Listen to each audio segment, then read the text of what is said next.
본 방송에서 제공하는 투자 정보는 투자 판단에 대한 조언입니다.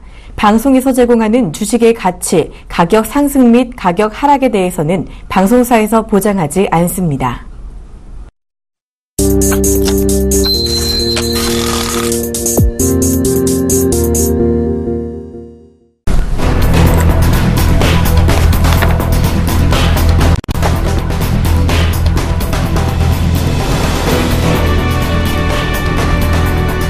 중국 국가통계국은 19일 중국의 3분기 GDP가 전년 동기 대비 6.9% 성장했다고 밝혔습니다.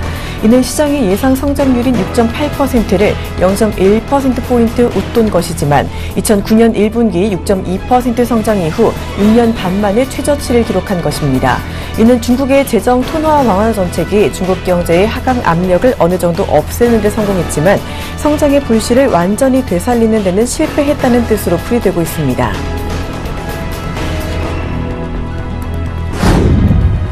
중국의 9월 산업 생산이 작년 같은 기간보다 5.7% 증가했다고 19일 중국 국가통계국이 발표했습니다.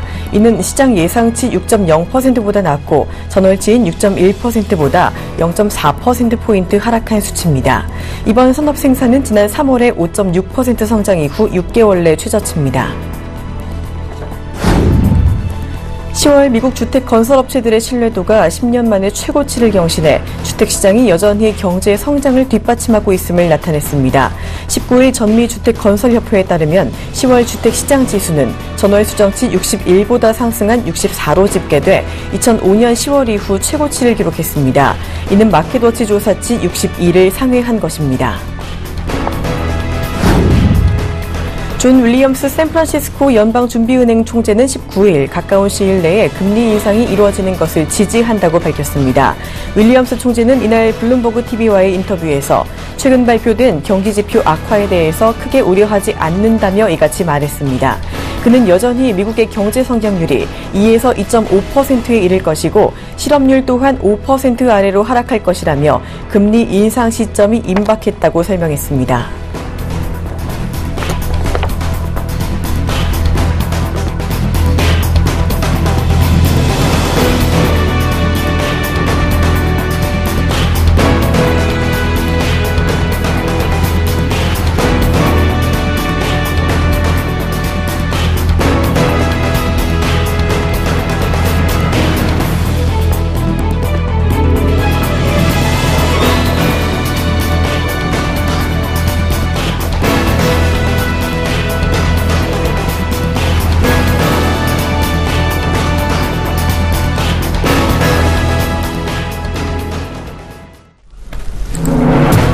안녕하십니까. 출발증시와이드의 박진영입니다. 자, 어제 중국의 3분기 GDP 성장률을 발표를 했습니다. 6.9%의 성장률을 기록하면서 예상치는 상회했지만 7%는 하회하는 모습을 보였는데요.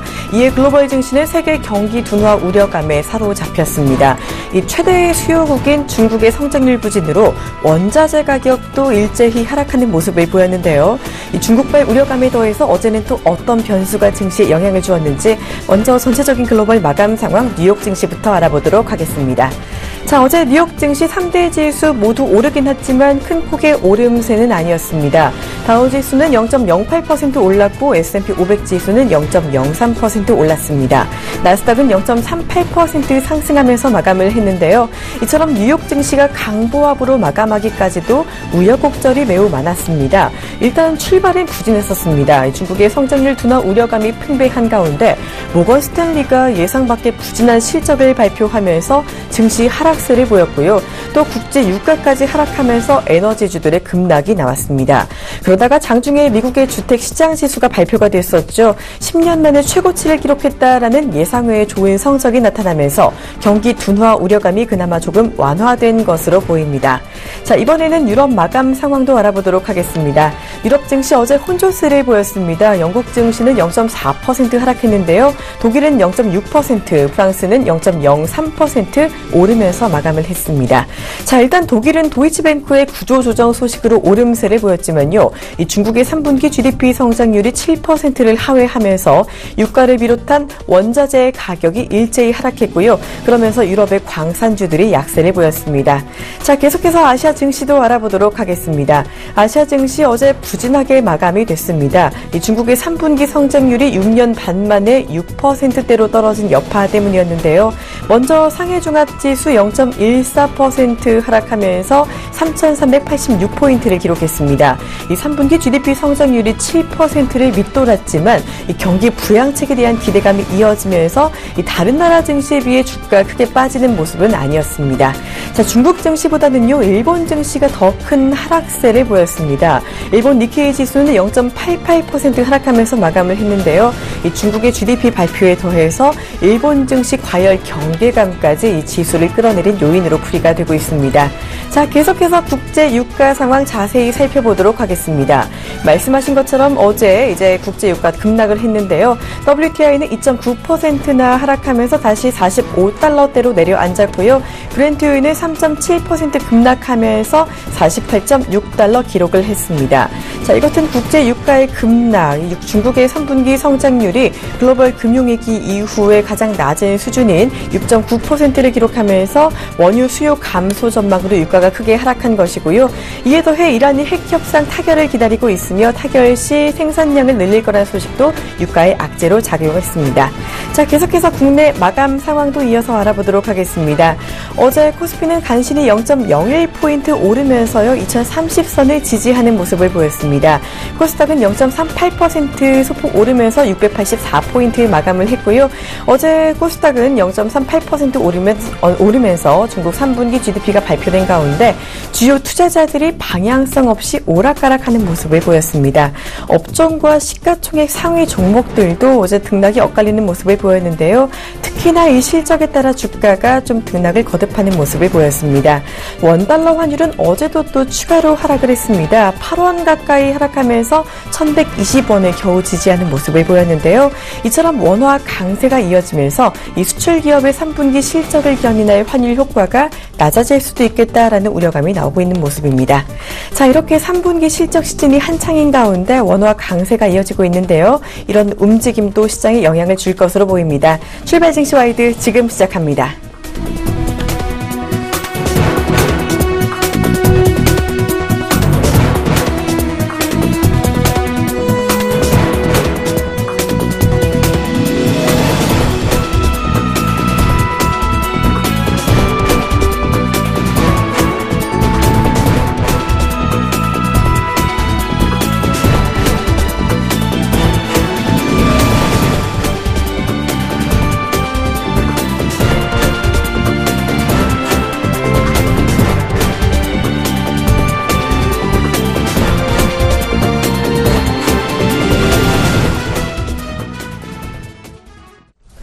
네, 글로벌 증시와 국내 증시 그리고 여러 가지 체크 포인트 짚어보는 시간입니다. 오늘은요, 샘플러스 최영돈 멘토 전화 연결해서 자세한 이야기 들어보도록 하겠습니다. 안녕하세요. 예, 안녕하십니까. 네, 어제 글로벌 증시 중국의 3분기 GDP 성장률 발표로 조금 부진한 모습을 보였습니다. 미국은 겨우 강보한 마감하는 모습을 보였고요. 유럽은 혼조세를 보였는데 중국은 그래도 생각보다 많이 빠지는 모습은 아니었었죠. 전체적인 글로벌 마감 상황 리뷰부터 부탁을 드립니다. 예, 그렇습니다. 일단은 뉴욕 증시 앞서 말씀하셨듯이 막판 반등에 성공하며 소폭 흥승하는 좀 마감을 좀 보여줬습니다. 자, S&P 지수부터 좀 보실 텐데요. 0.05포인트, 0.03% 오른 2033.66으로 기록을 했고요. 다우존스 산업평균 지수는요, 14.57포인트입니다. 0.08% 상승한 17,230.54포인트로 마감을 하는 모습들을 좀 보여줬고요. 상대적으로 나스닥은 상당히 좀 강했던 모습들 기록을 했습니다. 18.78포인트 상승한 905.47포인트로 마감을 하는 모습들을 좀 보여줬습니다. 자, 이런 지수에 대한 상황들을 좀 보여줬던 이유들을 보게 되면은 아무래도 이제 중국 지수에 대한 움직임들인 것 같습니다. 중국이 전일 6.9%대의 GDP를 발표를 했음에도 불구하고 시장의 기대치입니다. 7%대를 마감을 해주지 못하는 모습들을 좀 보여줬기 때문에 이러한 부분들, 경기 둔화에 대한 우려감들이 미국 증시를 좀 끌어내리지 않았나라는 말씀드릴 수가 있을 것 같고요. 일단은 막판에 상승했었던 가장 큰 요인들을 좀 보시게 되면 중국 증시에 대한 움직임들이 경기 둔화에 대한 내용들을 좀 발표를 해줬다고 하게 되면 상대적으로 미국 쪽에서 발표를 해줬던 주택 경기 지표에 대한 움직임들인 것 같습니다. 10년 만에 최고치를 기록을 함으로써 경기 둔화에 대한 부분들을 어느 정도 좀 방어를 해주지 않았나라는 말씀드릴 수가 있을 것 같고요. 전체적인 거시적인 부분들을 좀 보시게 되면 일장일단이 있는 그런 모습들을 좀 보여줬다고 보시면 좋을 것 같고, 실적적인 부분들인 것 같습니다. 모건 스탠리가 실적을 발표를 했는데요.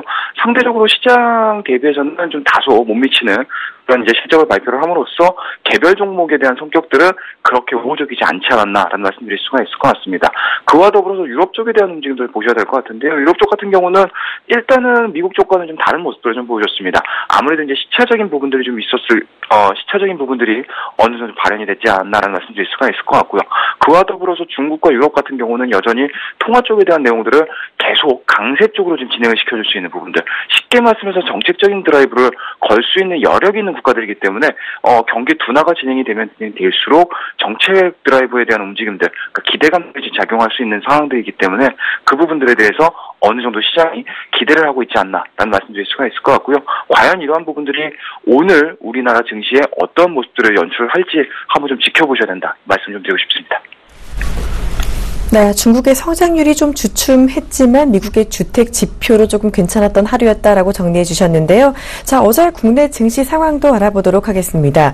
어제 코스피는 거의 변동 없으면서 2030포인트를 지지했고요. 자, 코스닥은 소폭 올랐었죠. 어제 국내 마감 상황도 전체적으로 리뷰 부탁드립니다. 예, 그렇습니다. 코스피 지수 한번 보셔야 될 것 같은데 2030.27포인트로 마감을 하는 모습들 보여줬고요. 코스닥 같은 경우는 마찬가지인 것 같습니다. 684.29%로 상대적인 강세 흐름들을 좀 보여줬던 시장은 코스닥이지 않았나라는 말씀드릴 수가 있을 것 같습니다. 다만 이제 수급적인 측면을 좀 보셔야 될 것 같은데요. 수급 같은 경우는 외국인들이 소폭 한 200억가량의 순매수세를 발행시킨 시장이 오히려 코스피 시장이라는 점 꼭 체크를 하셔야 되지 않을까라는 말씀드릴 수가 있을 것 같고요.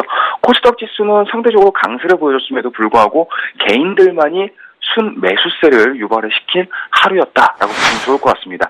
자, 일단은 시장에서 어느 정도, 쉽게 말씀드려서 코스피 지수의 200일선 위라고 할 수 있는 2030포인트를 지지를 했다는 점은 일단 우리나라 증시를 바라보는 데 있어서는 좀 긍정적인 평가들이 좀 이루어질 수 있다라고 보시면 좋을 것 같고요.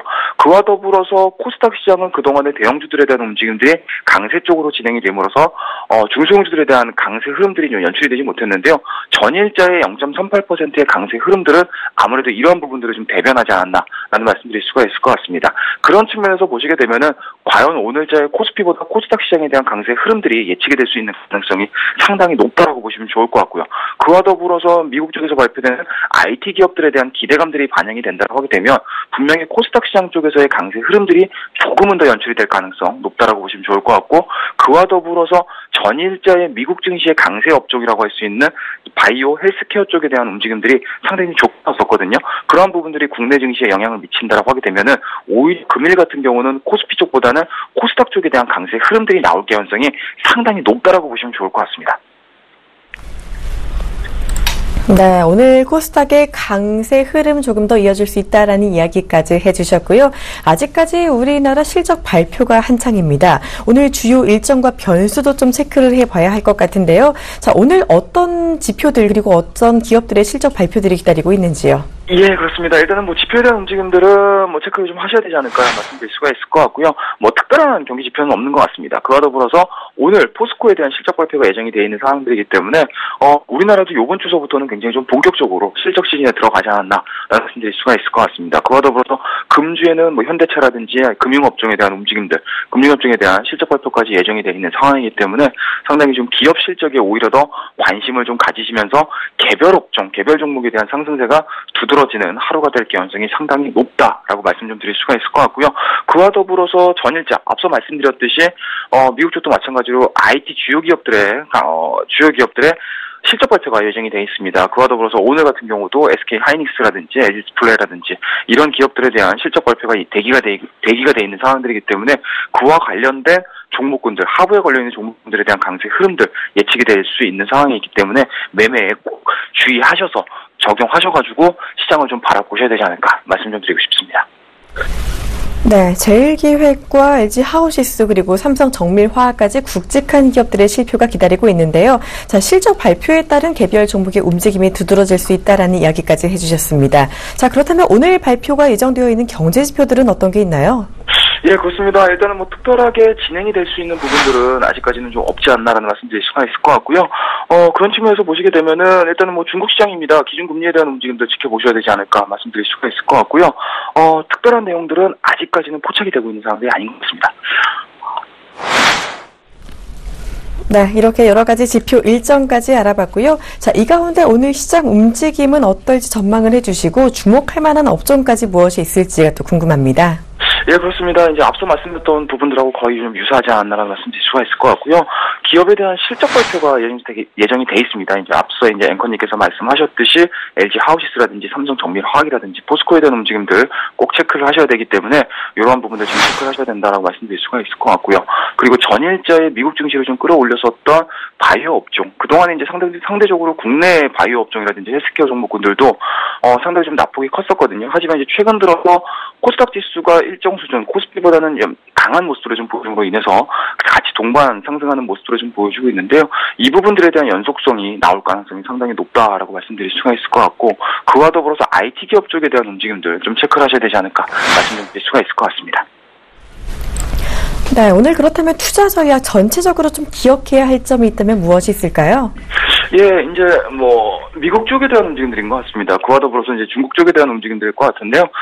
미국과 중국에 대한 움직임들, 그러니까 경기 둔화에 대해서 상당히 조금 민감하게 반응을 하고 있는 것 같습니다. 그런 부분들 한번에서 보시게 되면 국내 증시도 마찬가지로 국내 이슈만을 가지고 올라갈 수 있는 시장들은 아닌 것 같습니다. 물론 실적 시즌이라는 하나의 큰 이벤트 남아있는 상황들이기 때문에 개별 업종에 대한 전체적인 흐름들, 개별 업종에 대한 종목군들에 대한 상승 흐름들이라든지 하락 흐름들은 나올 가능성이 있지만 지수에는 그렇게 크게 별다른 도움이 되지 않을 수 있는 상황이 있지 않을까라는 말씀드릴 수가 있기 때문에요. 일단은 지수 플레이보다는 오히려 종목에 대한 플레이가 가장 좀 현명하지 않을까라는 말씀드릴 수가 있을 것 같고요. 그런 측면에서 보시게 되면은 오히려 3분기를 바닥을 찍어내주고 4분기 그리고 2016년도의 강세 흐름들 보여줄 업종에 대해서 관심을 좀 가져보셔야 되지 않을까라는 말씀드릴 수가 있을 것 같고요. 그와 더불어서 이제 다음 주가 되게 되면은 중국의 오중전회가 예정이 돼 있습니다. 그만큼 GDP에 대한 발표 흐름들이 시장 대비해서 상대적인 약세 흐름도 좀 보여줬었기 때문에 오중전회에 대한 기대감들이 주 후반으로 가면 갈수록 진행이 될 개연성이 상당히 높다라고 보시면 좋을 것 같고요.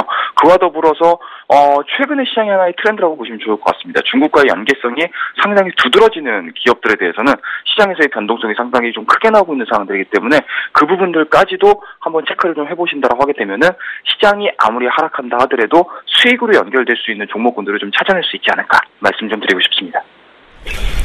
네, 샘플러스 최영도 멘토와 함께 전일장 리뷰와 투자 전략까지 들어봤습니다. 고맙습니다. 예, 감사합니다.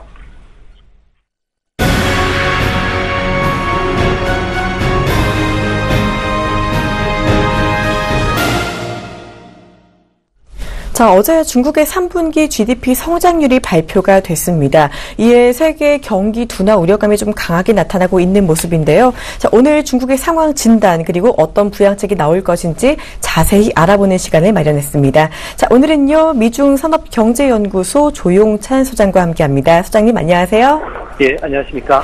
네, 오늘 중국에 대해서 자세히 설명을 해주실 텐데요. 일단 상해 종합지수 이야기를 먼저 해볼까 합니다. 자, 상해지수 같은 경우는 여름 내내 폭락세를 보였는데요. 국경절 연휴 뒤에 다행히도 이 상해 종합주가지수 상승 랠리 이어가면서 3,300선에 안착을 했습니다. 자, 소장님께서는 이 중국 증시 지금 흐름을 타고 다시 상승 랠리가 재개될 수 있을 거라고 보시는지요? 네, 당분간은 상승 랠리가 계속 이어질 것으로 보시는데요.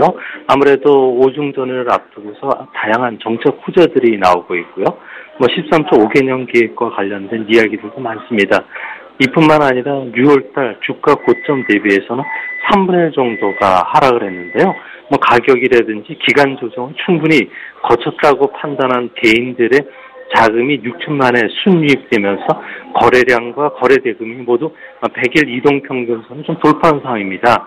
여기에 신용거래가 6거래일 연속 증가하는 등 개인들 투자 심리가 회복이 되고 있는데요.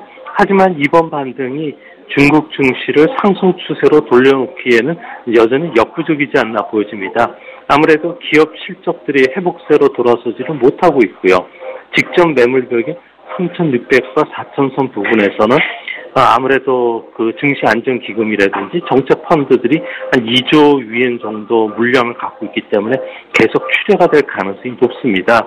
이 때문에 대형 블루칩을 중심으로 해서는 3,500선 부분에서는 시청자 여러분께서도 매도를 해주시는 게 좋겠고요.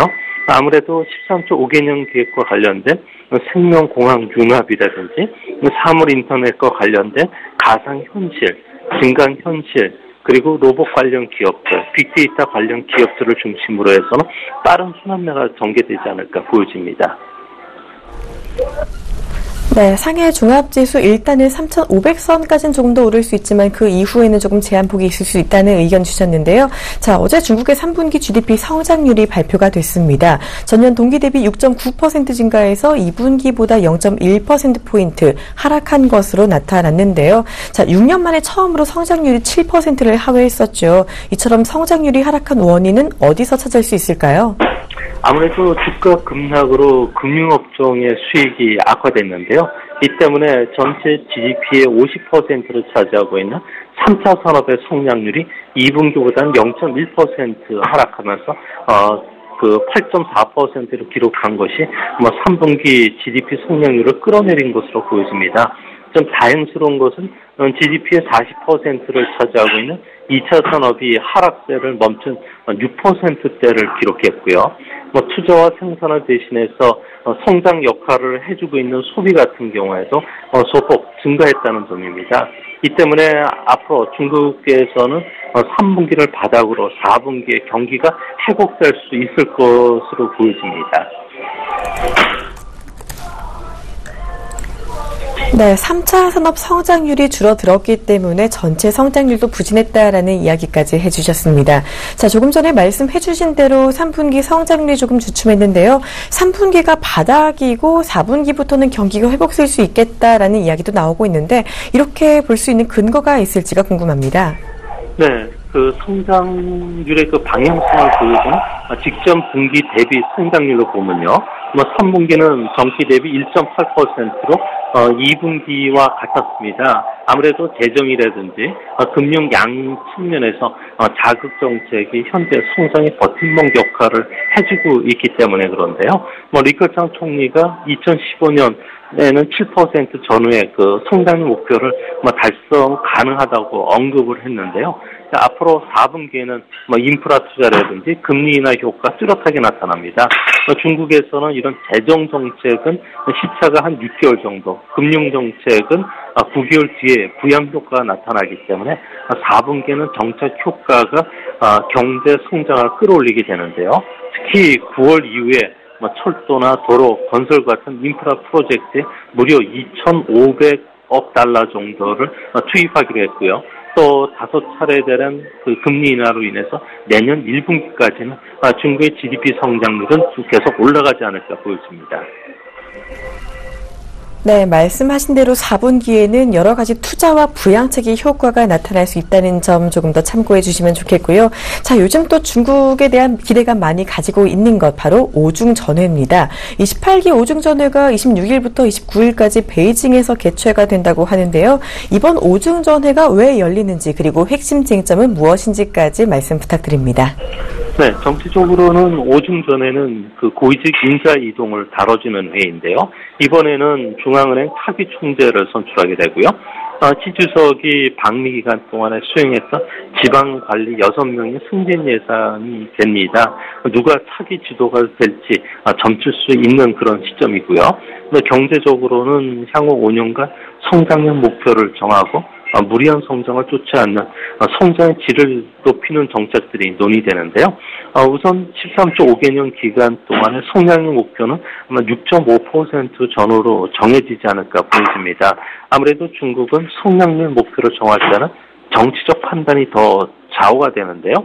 중국은 2020년 경제 규모를 2010년에 비해서 2배로 키운다는 목표를 갖고 있기 때문에 이를 달성하기 위해서는 앞으로 최소 성장률 목표는 6.5% 이상에 둬야 될 것으로 보여집니다. 또한 주목하셔서 보셔야 될 점은 중국 함정을 벗어나기 위한 개혁 프로그램이라든지 지속 가능 새로운 성장 엔진을 찾는 논의에 세계의 눈과 입이 집중될 것으로 보여지는데요. 제가 보기에는 차세대 정보통신 산업의 발전 방향이 융합기술과 빅데이터, 인터넷 플러스가 핵심이 될 것으로 보여지고요. 또한 서비스 시장 개방으로 인해서 의료 시장 그리고 미디어 엔터테인먼트가 더 발전할 가능성이 높습니다. 이뿐만 아니라 제조업의 구조조정과 관련된 향후 5년간의 집중적인 발전 계획이 발표될 것으로 보여집니다.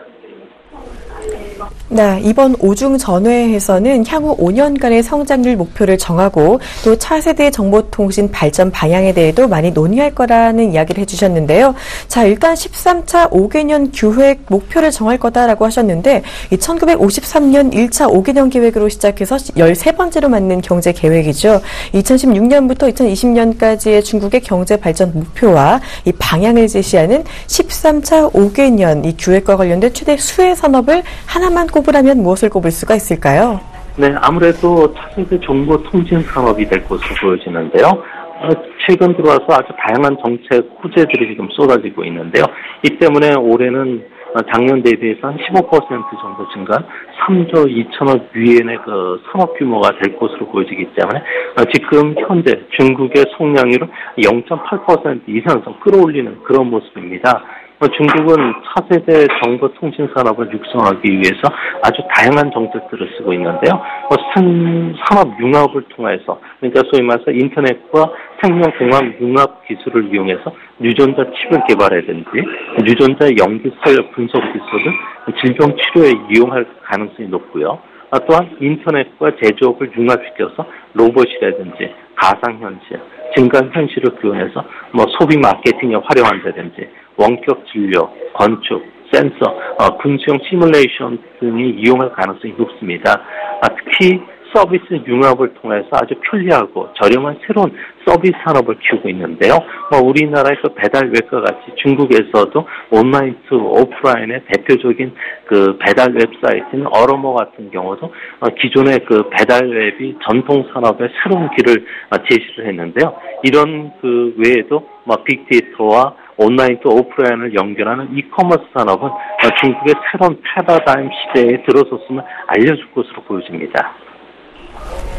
네, 아무래도 이 정보산업이 미래 가치가 큰 산업이기는 하죠. 차세대 정보산업에 대한 수혜를 전망해 주신 만큼 이에 대한 관심도 더 크게 필요할 것으로 보입니다.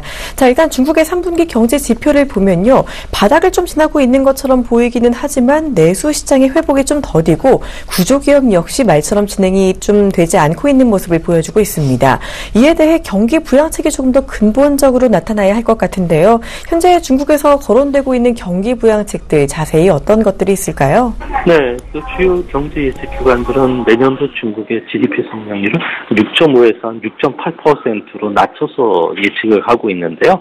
이 때문에 수출 증가세가 좀 크게 꺾였기 때문에 중국 정부 입장에서는 새로운 성장 대안으로 국유 기업의 장기적인 잠재 성장을 끌어올리는 정책뿐만 아니라 2-3년간 대형 제조업을 중심으로 해서는 투자 위축이 좀 불가피하기 때문에 내년도부터는 공공 인프라 투자 확대에 좀 더 많은 투자를 할 것으로 보여지고요. 또한 금융정책 면에서는 추가 금리라든지 지준율을 인하시키고 채권 발행을 좀 확대시켜서 기업들의 자금난 해소에 조금이나마 도움을 줄 것으로 보여집니다. 특히 좀 주목하셔서 보셔야 될 점은 재정적인 측면에서 세금 부담 경감 조치라든지 인프라 정비 예산 증가뿐만 아니라 미집행됐던 예산을 재정 자금에 적극적으로 전용을 해서 중점 프로젝트 건설 사업에 충당시킬 것으로 보여지고요. 앞으로는 그 중국 정부가 재정 출동은 단기적으로 성장률을 높이는 데 도움이 되겠지만 향후 채무 증가라든지 과잉 설비 퇴출이 늦어지는 단점 그리고 재고 처리에도 어려움을 겪을 가능성이 높기 때문에 중국 정부 입장에서는 예전과 같이 대규모 경기 부양책을 가급적 쓰지 않을 것으로 보여집니다. 네, 중국에 대한 정책 기대감이 요즘 세제 시장을 많이 움직이고 있는 만큼 조금 더 효과 있는 정책들 많이 나오기를 기대해보면 좋겠습니다. 자, 지금까지 미중산업경제연구소 조용찬 소장과 함께 중국 경제 전망까지 자세히 알아봤습니다. 고맙습니다. 네, 감사합니다.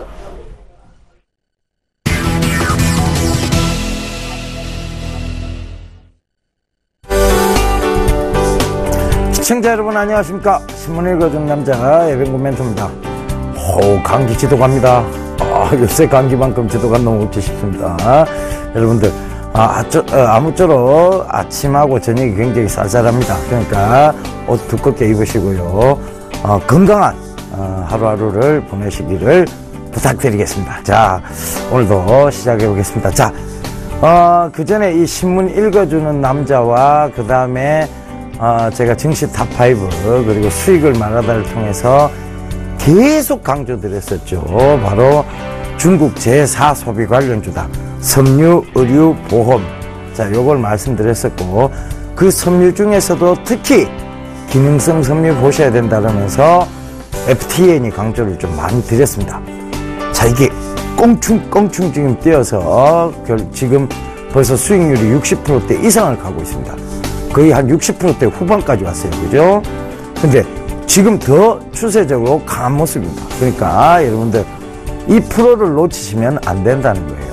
그만큼 투자에 대한 길을 잡아드리고 여러분들이 판단하는데 도움이 되는 방송을 하고 있는 바로 서울경제TV의 신문 읽어주는 남자입니다. 저희는 주식 투자에 대한 정말 굉장히 성실한 조언을 해드리고 있습니다. 주식 투자에 참고하시기 바랍니다. 자, 오늘도 그 성실한 임무 계속 이어가 보도록 하겠습니다. 자, 외신은요, 여러분들 지금 중국 경기 둔화에 대한 우려에 대한 얘기들이 좀 나오고 있습니다. 그런데 중국이 지금 7%대 성장률에서 약간 내려온 거예요. 그러면 이 중국 경기 둔화의 우려는 반대적 급부로 뭐가 더 나올 수 있습니다. 뭐냐면 경기가 둔화되었기 때문에 오히려 또 하나의 반대급부죠. 바로 경기 부양책이 나올 수 있는 기대감이 있다는 거 참고를 해보셨으면 좋겠습니다. 바로 이 오중전해가 시작되면 제대로 된 경기 부양책의 지표들이 나오지 않겠느냐라는 의견들. 그렇죠. 지금 지표가 안 좋으니까 당연히 그쪽으로 나올 수밖에 없다는 것이죠. 그 점도 참고를 해보신다면 이것은 오히려 악재가 될 수는 없다라고 판단을 좀 하셔야 될 것 같습니다. 자, 그 점 참고하시면서 뚜렷한 기준점 잡고 거기서 글로벌 초저금리 상태라는 기준점, 그리고 중국은 경기 하강이 아니라 경기 둔화라는 점, 경기 둔화이긴 하나 언제든지 그들이 꺼내올 카드가 있다는 뚜렷한 기준점 딱 잡고 투자를 하시면 여러분들 겁날 게 없습니다. 그 점 참고하시면서 자, 국내 최대 경제 일간지 서울경제신문 살펴보도록 하겠습니다. 코가 간질간질거려서요. 얘기하더라도 계속 기침이 지금 나올랑 말랑 하고 있습니다. 자, 일단 볼게요. 구조개혁 미루다 이런 기사가 나오고, 국토장관의 이런 얘기도 좀 나옵니다. 자, 발췌한 기사를 바로 살펴보겠습니다. 자, 중국 스마트폰 화웨이 이어 레노버 30만원대 페플러스로 국내 상륙한다. 중국의 스마트폰 도전이 거세진다. 자, 이런 기사가 나옵니다. 죄송합니다. 자, 중국의 스마트폰의 국내 진출이 가속화 되면서 화웨이에 이어 레노버까지 멀티미디어 폰, 즉 스마트폰 페플러스를 앞세워 국내 시장 공략을 한다, 이 얘기입니다. 결국 이 얘기는요, 지금 이 들고 있는 굉장히 스마트폰이 크죠. 6.8인치 대화면이에요. 거기다가 이 통사를 통하지 않고 11번가에서 단독 판매를 한다는 거죠. 그래서 화웨이의 넥서스 GP, 넥서스 6P, 그죠? 이것도 출시가 임박이 돼 있고, 레노버도 라인업을 확대해서 국내 공략을 가속화할 것이다, 이런 기사가 나옵니다. 자, 여기에 우리도요, 우리가 기존에 갖고 있던 이들보다 훨씬 나은 회사가 있었습니다. 펜텍이라는 회사가 있었죠. 그 회사가 솔리드가 펜텍이라는 회사를 인수했습니다.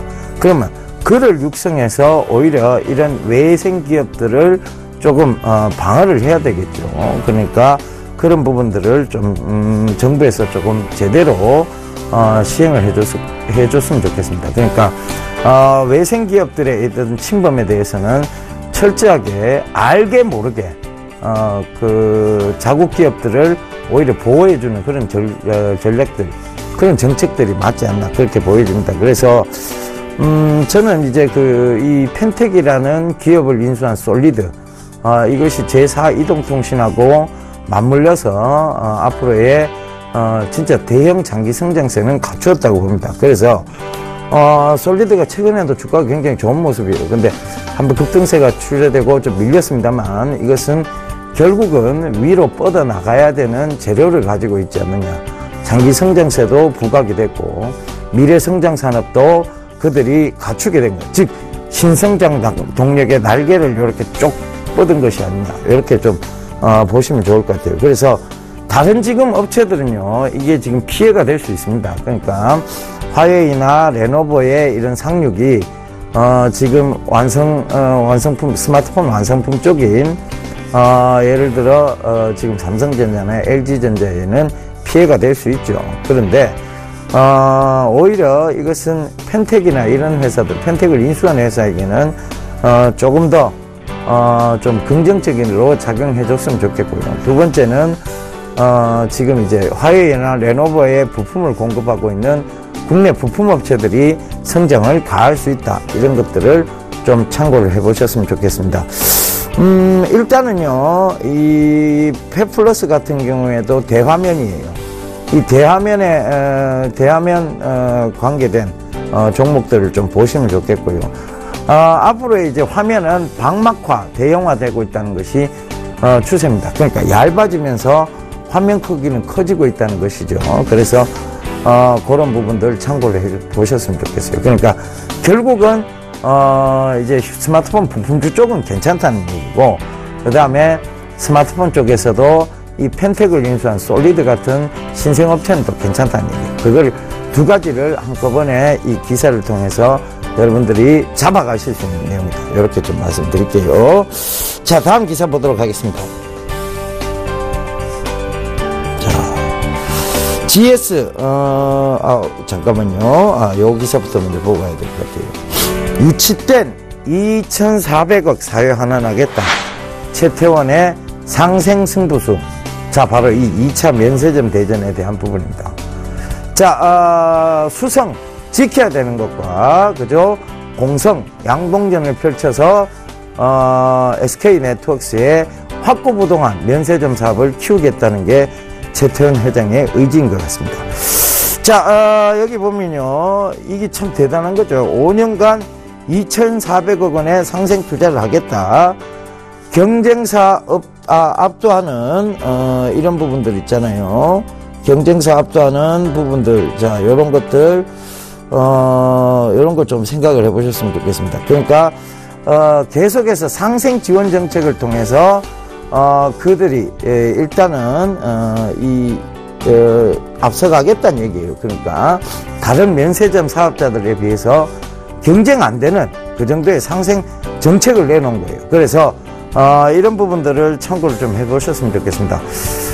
그래서 SK 네트워크스가요, 이런 승부수를 제대로 띄운 것 같아요. 그죠? 2,400억에 사회 환원을 하겠다. 그러면 당분간은 SK 네트워크스의 긍정적 역할을, 즉 기대감이 좀 심어지게 되겠죠. 그래서 주가는 긍정적으로 작용할 것으로 좀 보시면 좋을 것 같아요. 그래서 요 기사를 좀 발췌를 해봤습니다.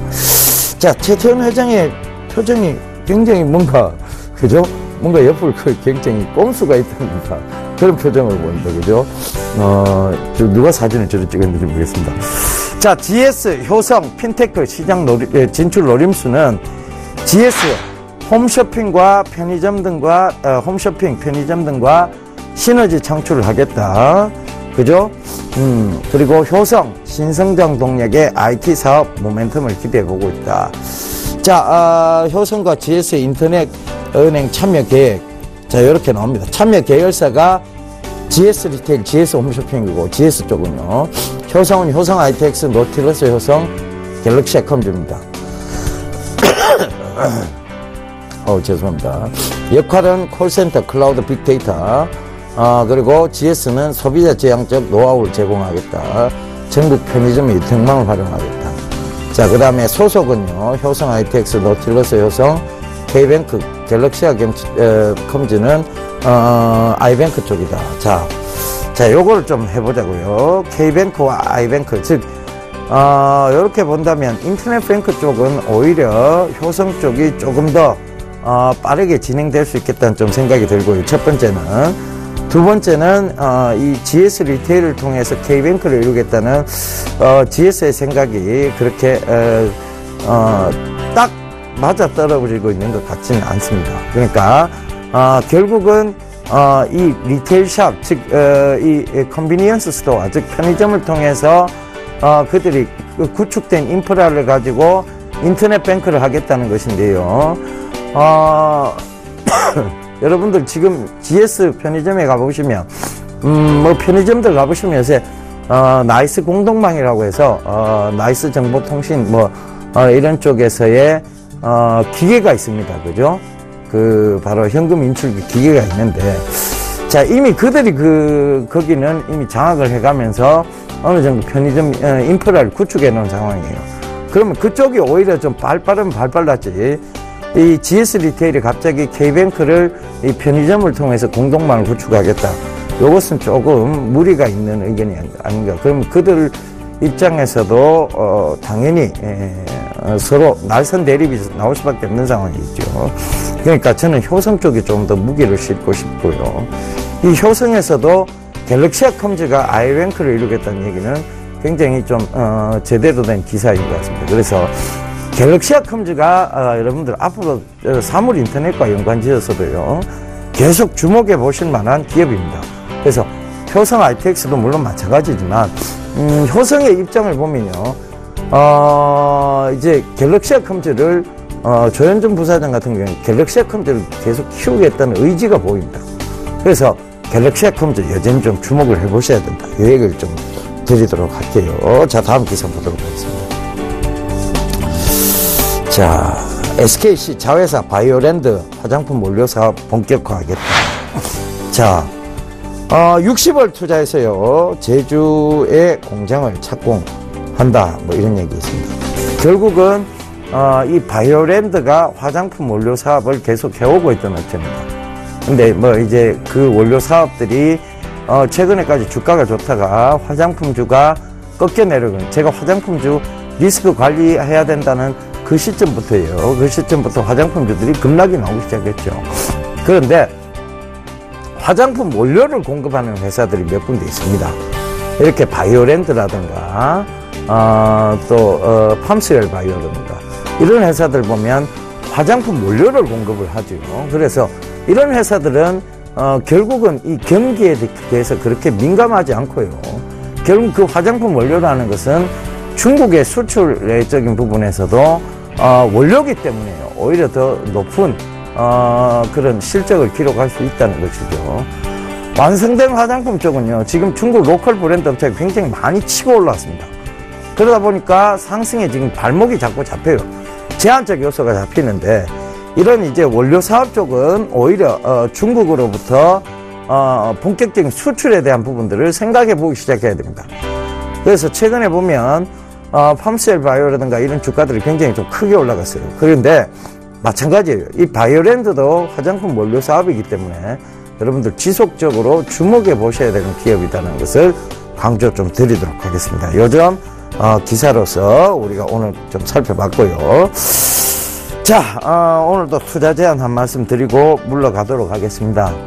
자, 중국 경기 둔화에 대한 얘기들이 나왔어요. 이것은 우려감보다는 경기 부양책에 대한 기대감이 나올 수 있는 시점입니다. 왜? 중국 오중전회가 열리고 있기 때문이죠. 그래서 그런 부분들을 참고하시더라도 여러분들은 투자의 기준점, 명확한 확실한 투자에 대한 기준점들을 명확히 하시고 그렇게 가시면 되겠습니다. 여러분, 미래에 투자하고 있으면요, 결코 두려워할 일이 없다.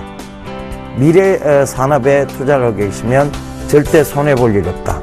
이 얘기 제가 많이 강조드렸었죠. 그러니까 그 점을 꼭 좀 참고하셨으면 좋겠습니다. FTN이처럼 여러분들의 종목도 모두 무럭무럭 성장하길 기대하면서 저는 이만 물러가도록 하겠습니다. 감사합니다. 여병군이었습니다.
네, 지금 이 시간 이드코의 상한가 팩토리 시즌2 시간입니다. 오늘도 여의도에 계시는 샘플러스 이드코 멘토 연결해 보도록 하겠습니다. 안녕하세요.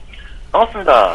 네, 어제 코스피는 거의 움직임이 없었고요. 코스닥은 소폭 오르는 모습을 보여줬습니다. 이 실적 시즌을 맞아서 종목별 장세가 이어지고 있는 가운데 제시해 주신 위메이드, 이 말씀해 주신 이후에 계속해서 잘 가는 모습을 보여주고 있는데요. 자, 큰 움직임 없는 시장의 대단한 모습입니다. 자, 오늘은 그렇다면 또 어떤 전략으로 시장에 대해서 대처해야 할지 알아봐야겠죠. 오늘도 자세한 말씀 부탁드릴게요. 결국 이제 지난번에 또다시 이제 맞고 떨어지는 그런 지수의 흐름들이 좀 나와줘서 사실 뭐 최근에 올랐던 요 며칠에 올랐던 것에 대한 의미가 없었던 것 같습니다.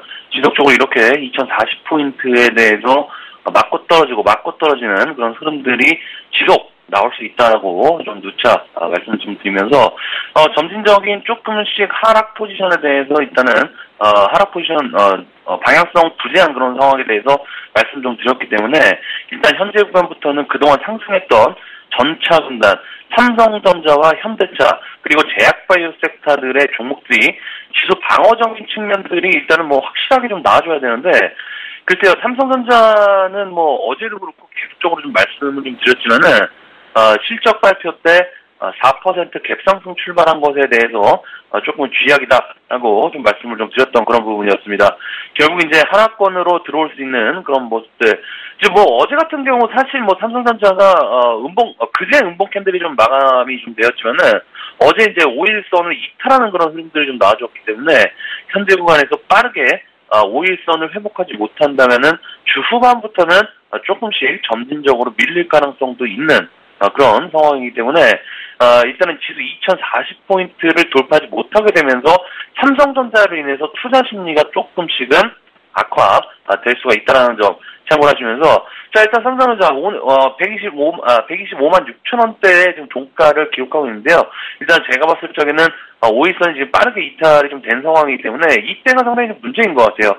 4% 정도 갭 상승한 이후에 8% 정도 급등이 좀 나온 그런 상황이 되겠지만은 결국에는 상단 저항이 130만 원대로 계속적으로 작용하고 있는 그런 상황에서 점진적으로 하락이 나왔을 때는 어느 정도 120만 원 초반까지 하락이 좀 가능하다는 점, 자 일단 참고하시는 게 좋은 그런 부분이지 않나 싶고요. 자 일단 뭐 외국인들의 줄어든 그런 매수세, 지난주 금요일에는 3천억 원 이상 매수세로 들어왔던 외국인들, 일단 뭐 어제는 사실상 소폭 매수세가 들어오게 되면서 기관들에 대한 매도세가 좀 나왔던 그런 상황이었기 때문에 반드시 어제 이제 말씀드렸던 대로 금리 인상할 때까지 현재 구간부터 잘 버텨줘야 되는 그런 부분들. 자, 어제 금리 인상에 대해서 말씀을 좀 드릴 때 이런 그런 말씀을 좀 드렸었죠. 현재 금리 인상의 연기가 호재로 작용을 하고 있는데 사실 이제 금리 인상이라는 것이 경기가 좋아질 것으로 예상되는 그런 상황에서 금리를 인상하는 것이기 때문에 그 전에 금리 인상을 한다라고 해서 이것을 악재로 반영될지언정 실제로 금리 인상이 후폭풍이 진행한 이후에는 호재로 작용될 확률이 상당히 높다. 즉 이제 경기 회복 클라이막스로서 우수한 그런 경기 지표들로 인해서 주가 상승 포지션으로 또다시 나올 수 있는 그런 어떤 명분이 생기는 그런 상황이기 때문에 결국 이번에 금리 인상하기 전까지만 미국이 경기 부양책을 잘 써서 경기가 회복이 됐듯이 자 중국도 마찬가지의 경우인 것 같습니다. 중국도 이번에 경기 불확실성에 대해서 이야기가 지금 많이 나오고 있는 그런 상황이 되겠지만은 경기 부양책이 다시 한번 나올 가능성이 크다라는 점 어제도 말씀 좀 드렸습니다. 자, 그 전까지만 우리 지수 잘 버텨줬으면 좋겠다라고 좀 말씀 좀 드렸던 그런 부분이 되겠습니다. 자, 해서 현재 구간 121선이 우하향하고 있는 그런 코스피 지수입니다. 일단 코스피 지수가 되겠지만은 일단은 지금 계단식 상승으로 지금 올라왔던 그런 상황이기 때문에 일단은 상단 저항 계속적으로 말씀드렸던 2040포인트에 대해서 강력한 돌파가 분명하게 확실하게 나와줘야 된다는 점 참고하시는 게 좋을 것 같고요. 자, 일단 뭐 코스닥 지수도 마찬가지의 경우가 되겠죠. 갭상승 출발을 2거래 연속으로 지금 들어온 그런 상황이었는데, 자, 지속 이렇게 갭상승 출발을 무리하게 해서 하게 되면은 일단 상단 저항으로 지속 강조드리고 있는 이평선 61평입니다. 자, 61평 저항권 쉽게 뚫지 못하고 오히려 갭상승 출발하는 것이 역효과가 나올 수가 있는 그런 부분이기 때문에 상승 시의 차익이 어제 같은 경우에도 외국인 기관 동시 순매도가 나왔던 그런 부분들 우리가 조심스럽게 한 번쯤은 이 자리에서부터 왜 나오고 있는지를 체크를 좀 한 번씩 해봐야 된다는 겁니다. 자, 해서 어제 이제 말씀을 좀 드렸던 것이 정가 후약 장세를 좀 예상한다라고 좀 말씀드렸던 부분들과 또다시 일치를 하게 되면서 코스피 코스닥 지수도 시가보다는 전부 약세로 지금 전환한 어떤 그런 상황이기 때문에 이런 장일수록 주가가 상승할 때 상승 시에 빠르게 수익 실현하는 그런 욕구가 많아지는 장이다라고 좀 볼 수가 있는 겁니다. 자, 해서 제약바이오 섹터의 중요성 글쎄요, 일단 코스닥에서도 강조를 드렸던 것인데, 자, 일단 뭐 한미약품, 최근에 이제 코스닥 지수 상승안에 있어서 같이 동반 반등했던 한미약품, 자, 코스닥 지수도 마찬가지의 경우가 되겠죠. 61선에 대한 저항을 받고 있는 모습들. 자, 한미약품도 61선에 걸쳐 있는 그런 모습이 되겠죠.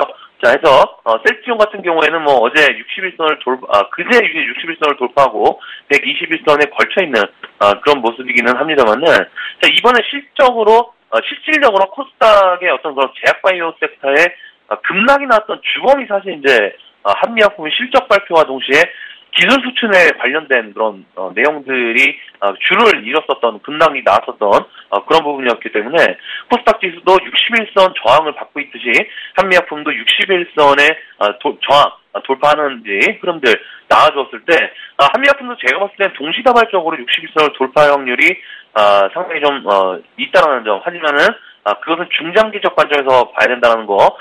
지금 구간에서는 맞고 떨어지는 흐름들이 좀 나오고 있는 그런 상황에서 지속적으로 한미약품 61선은 돌파 여부를 좀 놓고 계속 지켜봐야 되는 그런 부분이다라는 게 참고하시는 게 참고하시면서 확인하시는 게 좀 좋을 것 같습니다. 자, 해서 최근에 시장을 보면 뭔가 좀 어수선한 그런 느낌이 좀 많이 들고 있어요. 뭔가 정형화돼서 섹터와 종목들이 움직여주는 것이 아니라 이것도 아니고 저것도 아닌 그런 종목들, 특히나 이제 동전주들 1,000원짜리 종목들 이런 종목들이 단기성으로 움직여주게 되면서 개별주들 일단 단기성 자금들이 빠르게 들어왔다가 빠르게 이탈되는, 즉 단타 매매가 지금 극성을 부리고 있는 것 같습니다. 하지만 이 단타 매매, 단기성 매매 지금 구간에서 자칫 잘못하다가는 변동성이 좀 커져버리게 되면서 또다시 바로 물려버리게 되고, 또 물렸다가 모기한테 물려는 줄 알고 냈었는데 나중에 알고 봤더니 말벌한테 쏘여버린 그런 결과가 나오게 되면서 원치 않는 그런 장기 투자로 들어가야 되는 그런 꼴이 좀 나올 수가 있는 그런 상황이기 때문에 상당히 좀 조심성 있게 투자에 임하셔야 된다는 부분들 참고하시면서 대응하자고 좀 말씀 좀 드리도록 하겠고요. 자, 일단은 뭐 그런 의미에서 점진적 상승이 좀 나와주고 있는 위메이드 이런 종목이 사실상 뭐 편안하게 좀 매매를 할 수 있는 그런 종목이 아닌가 싶습니다. 자, 세워라 내워라 하지만은 최근의 경우, 최근에 바닥권에서 지금 올라온 그런 상황이 되겠죠? 44,450원, 최저점부터 47,750원, 어제 종가 대비 47,400원으로 마감하는, 그런 모습이 좀 나와주었는데, 자, 일단은 지금 구간에서, 상단 저항으로 있는 이평선들이 우하향하게 되면서, 단기적 이평선들이 정배열되는, 그런 상황의 모습입니다. 일단은 5일선을 안착하고 있는, 그런 모습들. 자, 일단은 1차 저항으로 좀 말씀을 좀 드렸던 5만원대. 이 5만원대가 61선 부근이 되겠는데, 이 61선이, 지금 우하향하고 있는 그런 상황에서, 강력한 재료를 갖고, 돌파가 좀 나와준다라고 했을 때, 상당히 또다시 레벨업 구간으로 에스텍 파마처럼 상승 구간으로 좀 진입할 수 있는 그런 상황이기 때문에, 자, 어제도 기관 매수세가 좀 들어왔습니다. 거의 4거래일 연속으로 기관 매수세가 들어온 그런 모습들. 그러니까 우리 매수한 이후에 지속적으로 좀 기관 매수세가 좀 들어오고 있죠? 자, 기관 매수세가 점진적으로 강하게 들어오고 있는 그런 상황이기 때문에 1차적인 목표가 5만원대까지는 계속적으로 홀딩 관점으로 보자라고 좀 말씀드렸던 부분들 계속적으로 대응하시면 좋을 것 같습니다. 자, 그래서 이 종목뿐만이 아니라 지금 많은 종목들이 이러한 패턴들로 움직여주고 있는데, 자, 일단은 상당히 좀 중요한 그런 부분인 것 같습니다. 상단 저항 물량 조금씩 소진시키고 있는 그런 상황에서 치열한 전투가 벌어질 수 있는 어떤 그런 구간으로 진입을 하고 있는 상황이기 때문에, 자, 위메이드 오늘 상승폭 확인해 보시면서, 자, 제가 24일, 25일에 부산, 대구 강연회가 있습니다. 24일에는 부산 적십자회관에서 오후 2시에 강연회가 있고요. 자, 25일에는 대구에서도 합니다. 대구에서 2시에 상공회의소에서 진행을 합니다. 자, 많은 분들 참석해 주셔서, 자, 이번에 이번에 강연회는 저뿐만 아니라 윤동신 멘토님께서도 같이 진행을 좀 하니까요.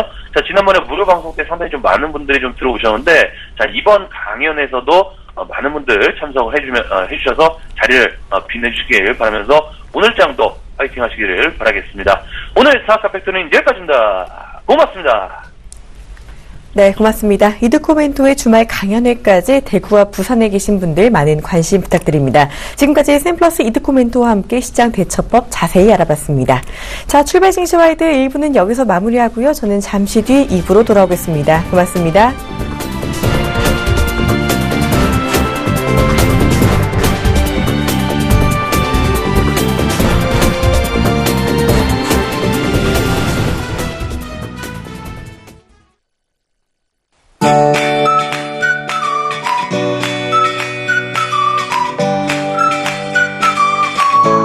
안녕하세요. K매더 라이프스타일 예보 민진아입니다. 오늘도 하늘은 맑겠습니다. 다만 오늘 아침도 안개에 주의하셔야겠고요. 어제에 이어 미세먼지가 높아 공기가 탁할 것으로 예상됩니다. 오늘 전국적으로 대기 상태가 좋지 못하겠는데요. 중부지방과 전북지방의 미세먼지 농도 나쁨 단계에 나타내겠고, 그 밖의 전국도 한때 나쁨 단계에 보일 것으로 예상되는 만큼 건강관리에 각별한 주의가 필요하겠습니다. 하지만 낮에는 여전히 따뜻한 가을 날씨가 예상됩니다. 오늘 낮 최고 기온 서울 24도, 광주와 대구 26도까지 오르겠는데요. 저녁이 되면 다시 기온이 떨어지면서 일교차는 크게 벌어지겠습니다. 현재 하늘 모습입니다. 전국이 대체로 맑은 모습이지만 서해안과 내륙을 중심으로 안개가 끼어 있어 시야가 답답한데요. 출근길 차량 간 거리를 충분히 확보하시고 안전운전 하셔야겠습니다. 오늘 우리나라는 중국 북동지방에 위치한 고기압의 영향을 받겠습니다. 그럼 자세한 지역별 날씨 나절 예보를 통해 알아보겠습니다. 중부지방 대체로 맑겠습니다. 낮 최고 기온 서울 24도, 대전 23도 되겠고 미세먼지로 인해 호흡기 관리 잘 해주셔야겠습니다. 동해안 지방은 동풍의 영향으로 오후부터 구름의 양이 점차 많아지겠습니다. 낮 기온 강릉 20도, 울진 21도 되겠습니다. 남부지방 맑겠고요. 낮 동안 부산 24도, 광주와 대구 26도까지 오르며 조금 덥게 느껴지기도 하겠습니다. 바다의 물결은 남해와 동해상에서 0.5에서 2.5m로 일겠습니다. 내일은 강원 영동지방에만 비가 오겠고요. 이 비는 목요일 그치겠는데요. 그 밖의 전국은 고기압의 영향으로 대체로 맑겠고요. 이번 주도 내내 따뜻한 날씨가 이어질 전망입니다. 날씨였습니다.